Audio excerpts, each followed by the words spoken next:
Hello, this is video number 4 for the Stretchy flower dress. I have worked up to the point of the beginning marker, slipped 3 stitches before and 3 stitches after onto this pin for a holder, and now I am ready to add a sleeve. So I'm going to open up this marker here, or this holder. I have both sleeves on holders. Put the beginning marker back on, marks the beginning of the sleeve, and then I will knit the sleeve stitches.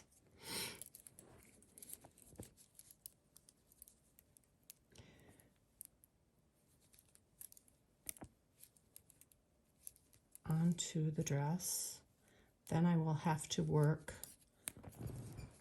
the front, which includes flower design on the front. I'm on row 24, which is just a purl all stitches between the markers. So that will be simple.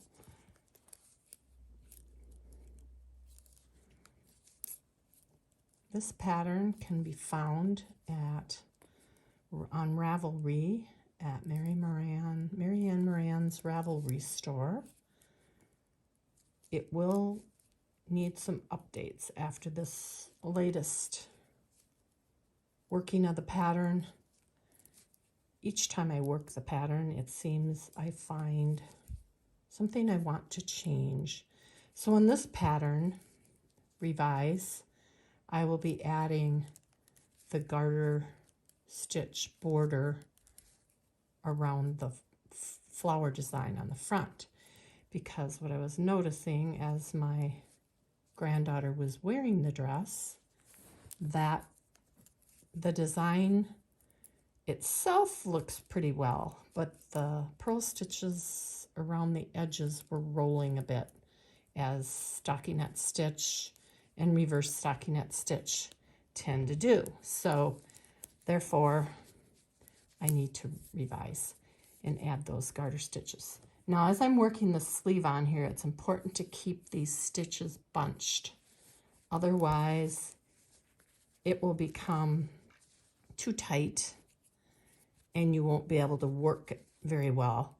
After you work maybe about 5 or more rows, you won't have to bunch as much. So that is, whenever you're adding the sleeves into a pattern, looks like I missed a stitch there or dropped it when I put it onto the holder.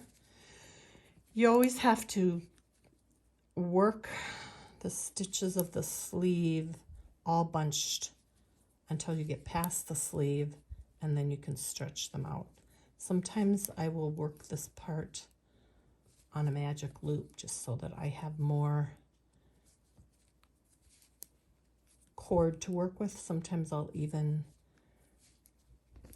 open the cord out on the end, and then I don't have to do so much bunching, or in the middle I'll open the cord out.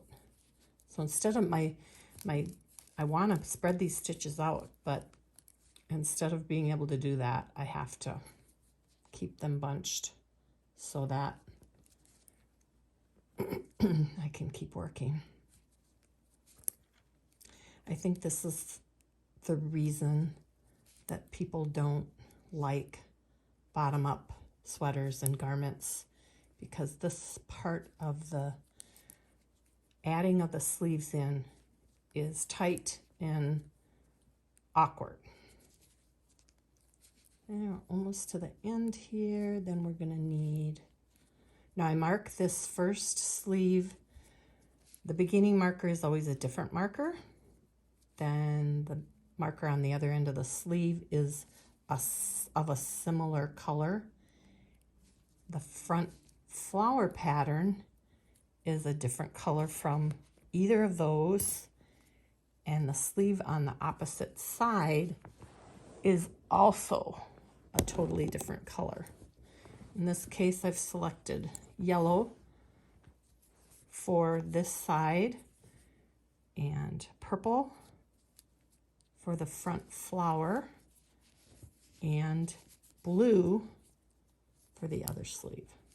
So I have gotten to the end here, so I am going to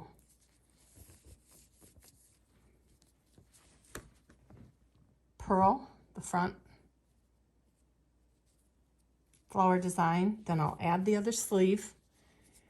I'll work a few rows to where it's comfortable to move it about a bit more. Then I'll come back and show you the decreases.